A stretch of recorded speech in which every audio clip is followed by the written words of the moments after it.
Hello and welcome. This is Omar Torres, and you're listening to Pop Therapy, a podcast that explores the intersection between psychology and pop culture.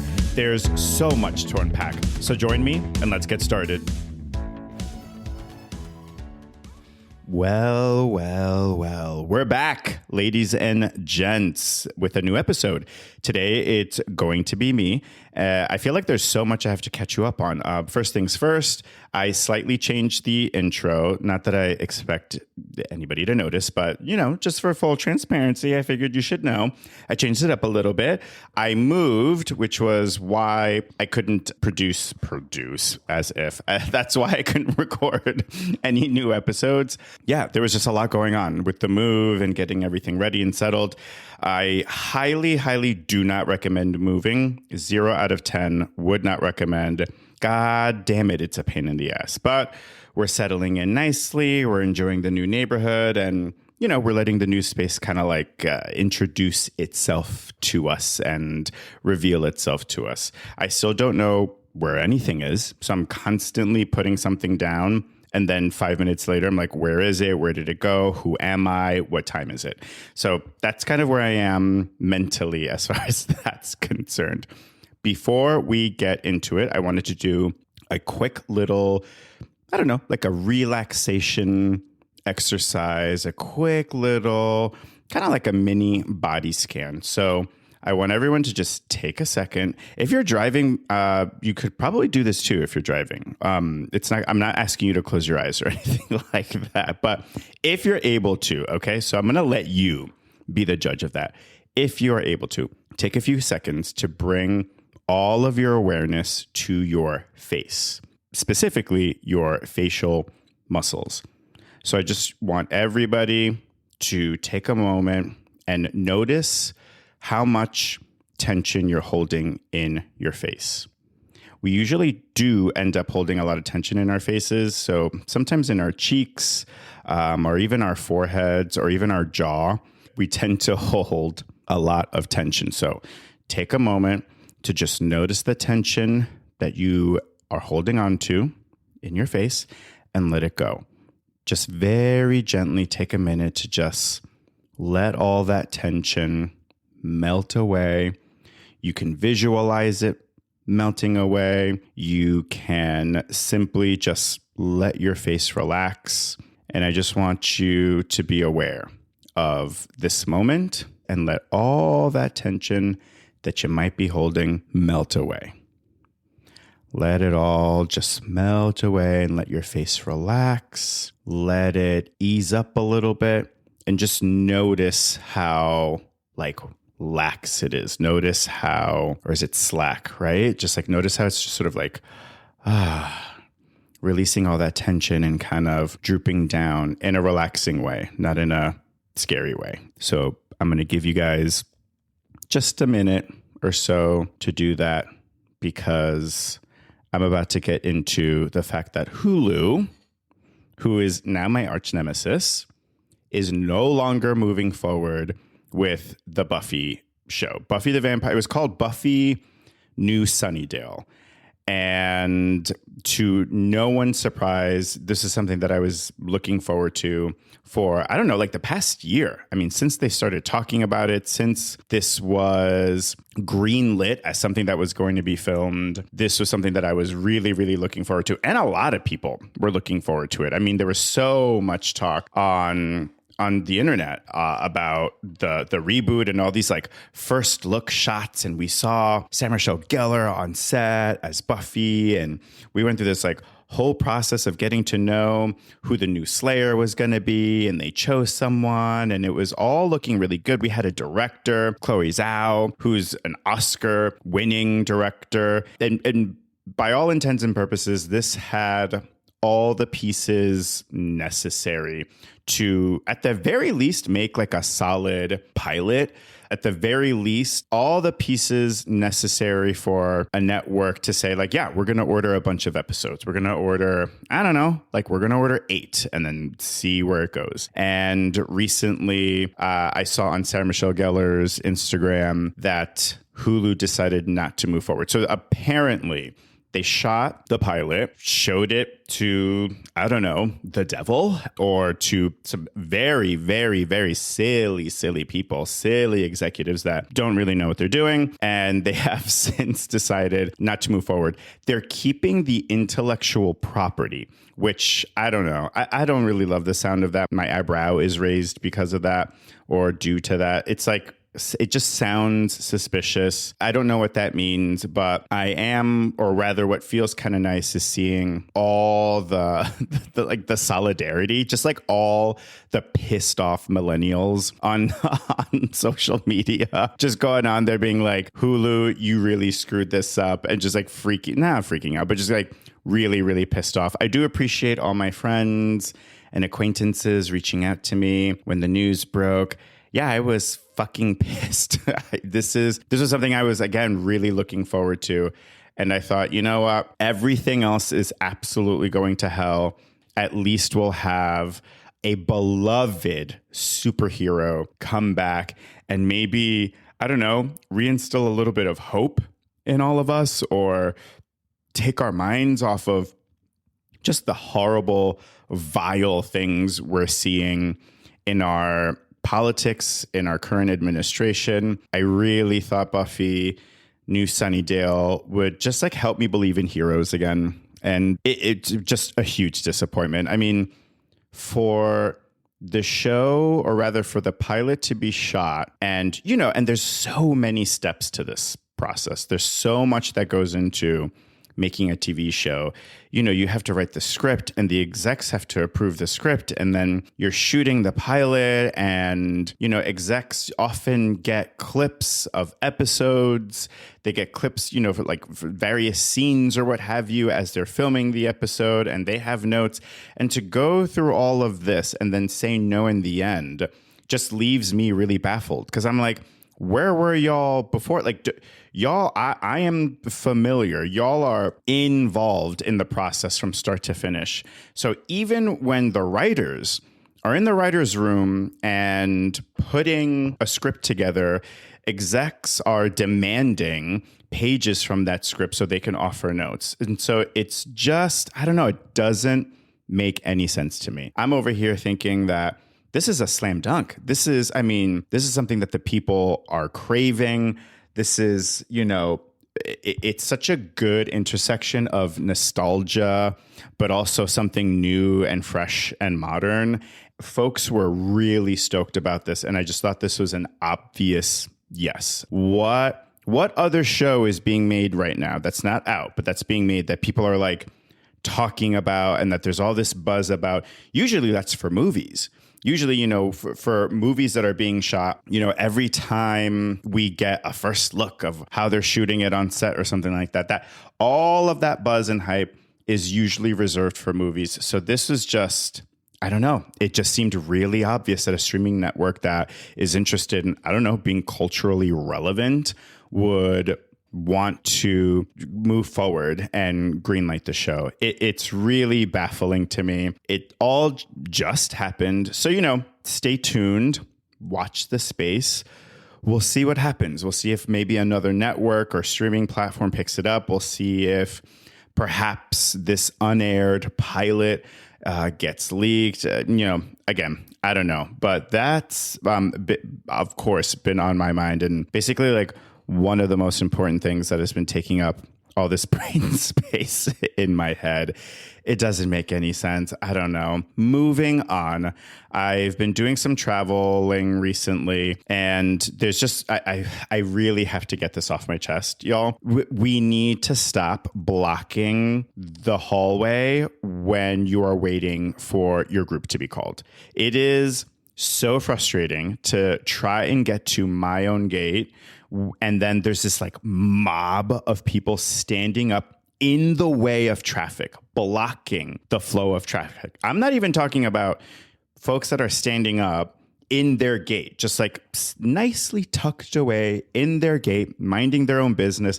I mean, I still do think you should just sit down and just wait for your group to be called. Like, I don't know. It's not a first come, first serve thing, right? Like, you're going to get the seat that you paid for. I could understand if it was first come, first serve, why people would be clamoring to get up as soon as possible. But otherwise, I'm just kind of like, what's the point? Anyway, as long as, you're by your seat, or at least just like at your gate and you're standing up, fine, I guess. Again, I still think you should be seated, but it really drives me nuts when folks are standing up, literally blocking other people from getting to their gate. It just drives me nuts. We got to do better, folks, especially given this like partial government shutdown where TSA employees are not getting paid, even though they should. I mean, they're doing God's work, for crying out loud, managing a gajillion people a second and helping everyone get to their final destination safely. They should be getting paid. And now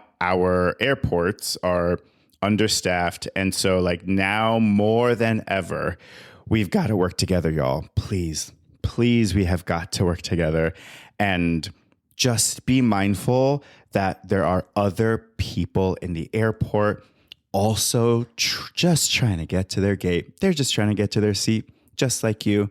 So please, for the love of everything holy and sacred, please stay out of the way in an airport when you're waiting for your gate. I would really, really greatly appreciate it. I'm curious to know what other people's like airport pet peeves are. So feel free to DM me when you get a chance. But yeah, I feel like there's like a lot of airport pet peeves that we all have. And that's one of my biggest ones. So go to Pop Therapy the Pod. That's the Instagram handle, and DM me some of your, like your biggest airport pet peeves. With that being said, I'm going to try something a little bit new today. Okay. So as you all know, I am a licensed clinical social worker. I am a therapist, and I often get a lot of questions, not even just from clients. I mean, obviously I get questions from clients, but I also get them, from friends, family members, but also from strangers, folks that I don't really know. They'll slide into my DMs. And often when people slide into my DMs, it is not for anything sexy or provocative. It's actually for advice or support or guidance around something. So I recently went on Instagram and asked you guys to send me some questions. So I'm going to pick 3. I have them here ready to go, and I'm keeping all of the identities private, of course, anonymous. I'm not going to shout anybody out. So I'm just going to read the question, and then we're going to get right into it. How's that sound? You like that? Hold on one second. First, I need to take a sip of my tea, and I am leaving this in. Much better. Okay. I put a cinnamon stick in it. It's really good now. Let's see. Okay. Here's the first question. How do you manage being a therapist when your personal life is on fire? So I have so many thoughts that are coming up for me right now, which is kind of like a tell that this is a really good question. So the first thought that comes to mind is a memory that I have from grad school. Bear with me. This will make sense. I promise you. So in grad school, I want to say that it was my first year. I think it was my first year of grad school. I can't even remember if it was my first or second year of grad school. I was dating somebody and it ended. And this was someone that I really, really cared about. And it ended pretty badly. It was like a pretty intense breakup. To be fair, I was terrible to this person. It's one of those relationships that I look back on and I'm like, oh boy, what was I thinking? Why was I behaving so poorly? It's just like, yeah, it's one of those things where you're like, oh man, yeah, I think about it and cringe a lot. And I regret a lot of the things that I did in that relationship. I was not my best self. So we ended, and it was a really intense ending. So sad. I was absolutely devastated. And I show up to class, and I had this teacher that I really got along with. And usually in class, I'm kind of that that nerd that always has his hand up. This was not me in high school or middle school, by the way, just so that we're clear. But by like college and certainly grad school, I was just like feeling a lot more confident. And especially when I was taking classes and things that I was actually interested in, I was just like a lot more engaged, not surprising me. So in this particular class, man, and I wish I could remember what class it was, but it was a social work class. My hand was always up and I was yapping away in that class all the time, always putting in my 2 cents. And me and the professor got along really well. And so this breakup happens, right? I show up to class. I do remember this distinctly. I was wearing a hoodie and had my head covered with the hoodie. And usually I would show up, and like get my hair done. I'd have my nice little coif and my cute little school outfit. And I'd be like ready to learn and ready to basically like talk my face off and annoy everyone around me probably. And that was me in school. Typically, this time I was going through the breakup. I was super sad, super solemn, quiet as a mouse, did not speak, did not participate, and was just sort of like a zombie sitting there with my hoodie up, covering half my face and just wanting to disappear.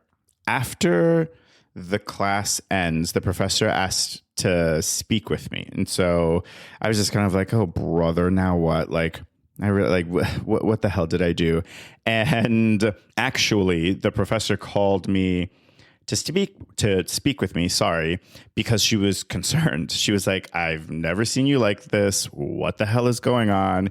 It was really, really lovely and really sweet. Like, this was a professor that genuinely cared about me and was genuinely concerned when I showed up, basically a shell of myself. So I told her what happened, and I immediately burst into tears. I am sobbing and talking to her about this and just telling her like how awful I feel and how unengaged I am, and just that I'm really going through it. And she so calmly and graciously listened to, this little whippersnapper of a student standing there, and lamenting about love and lamenting about the fact that, his boyfriend broke up with him and just feeling really, really down. And she was so caring. And one of the things she said was that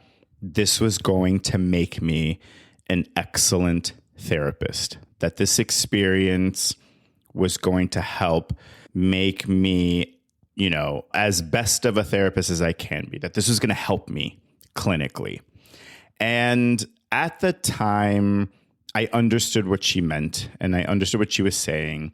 And like, I got it, right? But I was not really in the place to hear that in the moment. And I wasn't pissed at her. Again, she listened to me and I really, really liked her. And I could tell that she cared. But in that moment, I was kind of like, you're probably right, but I really don't give a shit about being a good therapist right now. So in the moment, I knew she was probably right, but I also couldn't care less.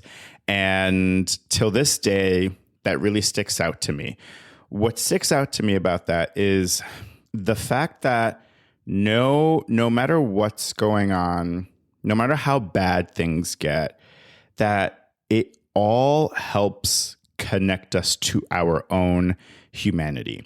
When your personal life is on fire, when the shit hits the fan, and when it feels like it's all going to hell, I keep telling myself that this is going to help me be the best therapist that I can be, because it keeps me grounded in the reality of life, which is that sometimes shit gets hard and that sometimes CBT doesn't help and traditional, therapeutic interventions don't necessarily help. Sometimes the only thing that helps is to accept and acknowledge that this moment sucks and that you're having a hard time and that you're struggling and that you're facing or having a challenging moment. And sometimes that's all there is to it. And every time I get bad news or I'm struggling with something or my personal life feels like it's gone to hell, I keep that in the back of my mind, that this is going to help me be a better human and that it's going to help me be a better therapist. With that being said, there have been times when I've taken time off of work if I was having like a really hard time in my personal life, because sometimes I just could not show up, like engaged enough. I was so distracted or I was so distraught that I just had to take a day off or take a long weekend or something like that. But ultimately, I think it really helps me to remind myself that, challenges make me a better person and make me a better clinician. And I really believe it. I mean, I think a lot of the reasons why clients connect to me and why I feel connected to my clients is because I constantly keep that in the back of my mind, that I'm just a human being. I'm no better, I'm no worse, I'm no smarter, I'm no dumber than any of my clients. And we all go through hard things. And when we go through hard things, we just want someone to be there for us who understands how hard shit can get and isn't necessarily forcing a smile on their face or telling them to turn that frown upside down or telling them, it's all going to be okay. Everything happens for a reason. It's all going to work out. You're going to be okay. And I believe those things, right? I believe for the most part that everything's going to be okay. I believe that you are going to be okay. I genuinely believe that. And you are allowed to feel shitty. You are allowed to be sad. You are allowed to be having a hard time. There is nothing wrong with that. You're allowed to be having a hard time, especially because you're a therapist. I mean, I think therapists absolutely need to be allowed to struggle and have challenges and be in bad moods and have a hard time. We get to have moments in our lives that feel shitty. We get to have moments when our personal life is just shot to hell for whatever reason. Maybe it's you're going through a breakup, or maybe you're having issues with family, or maybe there's just all this tension between you and your friends. I don't know. But as a therapist, I think especially as a therapist, because we work so much with the reality of life, we work so much with people dealing with the realities of life. I mean, come on, give us a break, give therapists a break. We are allowed to have hard moments. We're allowed to fall apart and we are allowed to unravel. And that is true. And I also believe that you're going to be okay. And I also believe that these experiences that you're dealing with right now, and I know they're fucking hard, and I know it sucks, and I hope you're letting yourself have a good cry or a good scream if you want. But I firmly believe that these experiences are going to make you the best therapist that you can be. I firmly believe that these experiences are going to make you just legit, man, just one of the real ones, the real deal. This is going to exponentially improve your clinical skills because it's going to improve your access to your humanity if you let it. Don't fight it. Okay?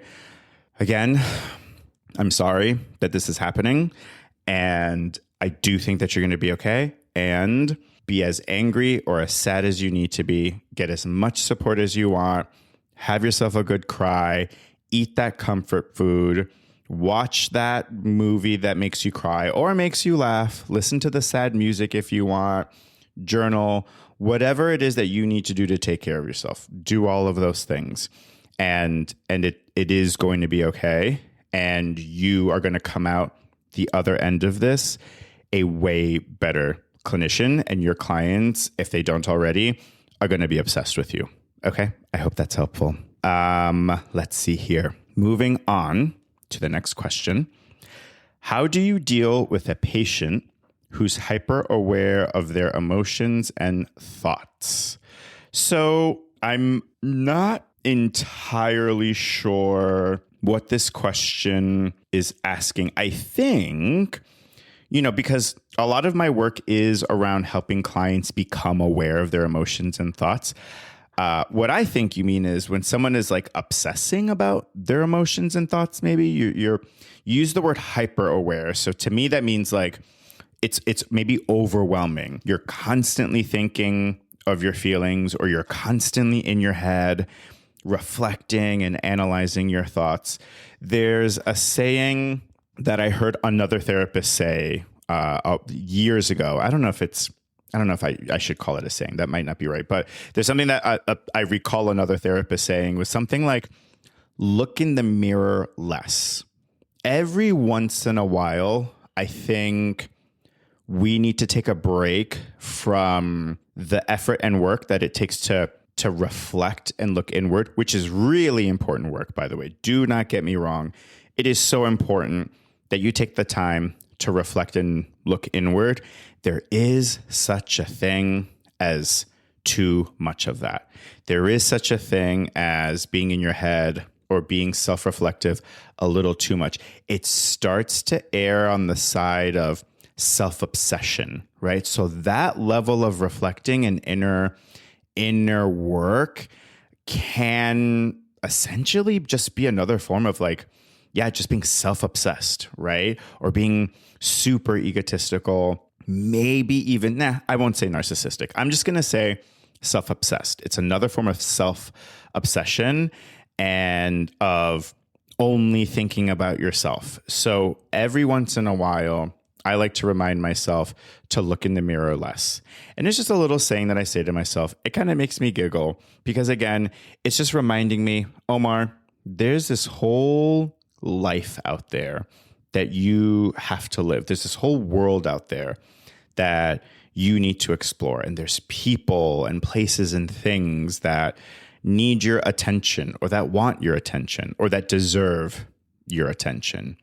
And so for clients that spend a lot of time thinking about their own thoughts, thinking about their emotions, I try to bring them out of their own heads and focusing on their environment, focusing on their own lives, focusing on what they see, what they hear, what they smell, what they feel physically, right?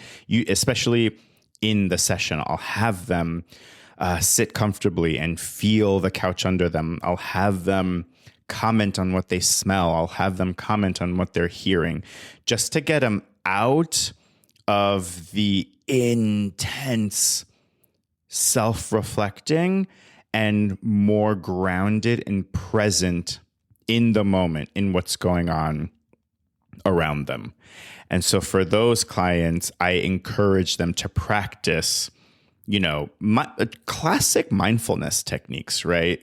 Classic ones, nothing too nuts or over the top or time consuming, but just when you're walking down the street, what do you see? What do you hear? What do you smell? What do you feel physically, right? Like touch. What are you noticing around you, right? When you're on the subway, when you're driving, it's a really good practice. The mindfulness techniques, it's a really good practice in getting you out of your own head. Another intervention that I like to recommend is to be of service to someone else. Go volunteer somewhere, whether it's a soup kitchen or whether it's a community program like cleaning up a park, or whether it's volunteering at a local pet shelter, or maybe it's like helping a friend out. Maybe you have a friend that's having a party. Go help them set up. Go help them organize. Go help make the dip, right? Like things like that. When you are of service to someone else, I really find that it does such a miraculous job of getting you out of your own head. And it also just feels good to help someone else, especially if it's a dear friend or family member.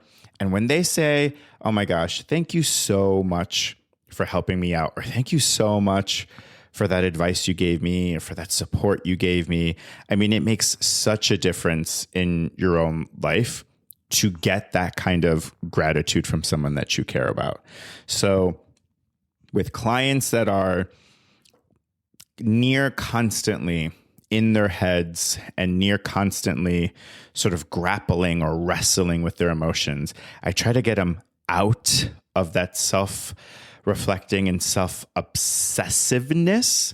And I try to get them thinking about and engaging with their life around them. Not the inner workings of themselves, but the life around them, their friends, their family, their communities, their responsibilities, their jobs, all that stuff.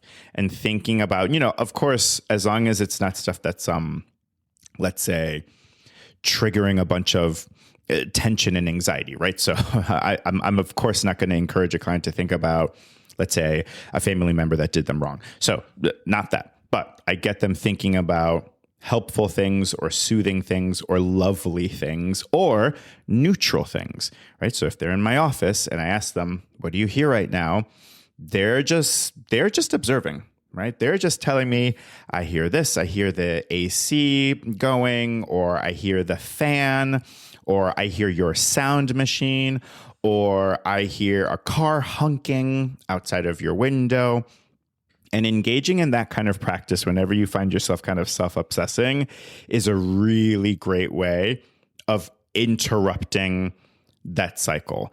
This is not supposed to be a perfect process, right? So anytime you find yourself maybe a little too aware of what's going on internally, I don't expect you to perfectly be able to snap yourself out of it by thinking about and commenting on, what do I see? What do I hear? What can I touch? What do I smell?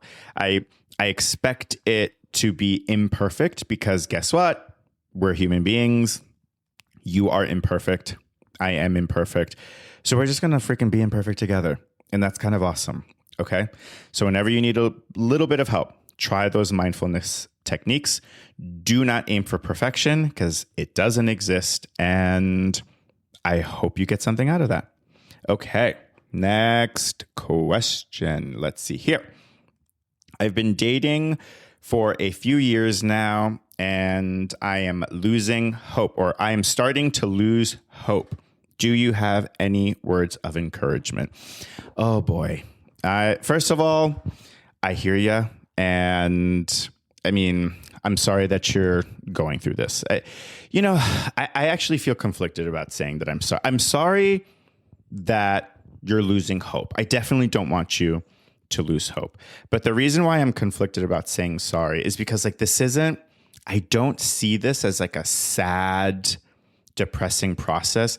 I'm actually so impressed with you right now. I'm actually so impressed hearing someone say that they've been dating for years and they're starting to lose hope and they're looking for words of encouragement. I'm like, my hat goes off to you because you are doing exactly what I would recommend a client to do, which is to get some support, get some guidance, get some help, right? Like get someone rooting for you, get someone cheering for you.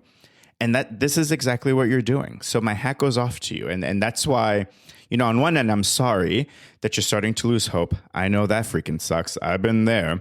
And on the other end, I'm so impressed with you. And I'm so happy that you are reaching out for some level of support from me. I highly encourage you to keep doing that and to seek out that support from friends or family members or your own therapist if you have one, or anyone that you respect or look up to or trust. We were not meant to do this alone, folks. This little thing called life, we were not supposed to do this alone. We have got to remember the fact that we're in this together, and we are by design social creatures. We are by design meant to work together and build a better world together in groups. And that involves helping each other out and rooting for each other and lifting each other up when we're having a difficult time. I know you're starting to lose hope, and something I like to tell clients is if you're losing hope, leave it with me. I will hold on to your hope for you. And then you can take it back whenever you want. And whenever you're feeling a little hopeless, I just want you to remember that I am rooting for you, that I know how much effort it takes to date, how much effort it takes to navigate the disappointments when something doesn't pan out the way that you hoped. I know it's brutal. I know it's brutal, and I know it's heavy. And you have probably gotten a gajillion pieces of advice about here's how you date, and here's how you show up, and here's what you got to do, and so on and so forth. And I just, I don't want to give you any advice on how to date because I don't know, there's just something in me that tells me that you're okay, that you're doing all right, and that you're doing what you need to do. And, if you want more direct feedback, like about dating and dating tips, all of that is out there. And of course, you can reach back out and ask me, a question. But again, something tells me, I think you're doing okay. I think you're doing okay, kid. And I know it's a long, difficult road. This is an endurance challenge. Finding love is often a game of patience and a game of endurance, and consistency is the name of the game. And as long as you continue the pursuit of love, which is such a noble cause. I mean, what a beautiful thing to be pursuing. We have some disgusting, vile political leaders and celebrities pursuing really, really awful, terrible things and exploiting people along the way. And you are out here pursuing love, looking for connection. And I mean, again, what a beautiful thing. My hat goes off to you. I am rooting for you. You may not hear it, you may not see it, but I'm going to be thinking of you and I'm going to be cheering for you. You have a cheering section for what it's worth, okay? I don't know who this person is, but I am officially a part of your cheering section. So every time you take a swing, every time you take a risk, I want you to know that I am rooting for you. I want you to win. And I have faith and I have confidence that eventually you're going to find the love that you've been looking for. Again, if you have more specific questions about dating and how to date, and that's for anybody, feel free to slide into my DMs. But I don't know, kid. I don't think that's what you need to hear. I think you have all the answers. And I think what you need is just a little bit of inspiration and motivation. And before I found my boyfriend, I was dating for years. And then one day I wasn't. And then one day I was in a relationship. And I had my ups and downs. So again, boy, do I get it. Boy, do I get it. In the meantime, this is a noble pursuit. Remind yourself of that. The pursuit of love. How awesome, how wonderful, how human. And you got this guy right here. I'm pointing at myself. You can't see it. This guy right here, Omar Torres, your friendly neighborhood therapist, rooting for you forever. I'm officially forever a part of your cheering section. So I hope that helps. And yeah, report back. I'd love to hear back from you. If you do end up dating somebody, I would love to hear that. All right, folks. So as you know, I am a therapist, but this podcast is no substitute for good old-fashioned therapy. So take what's useful, leave the rest, and please, please don't forget, therapy makes you hotter. Bye.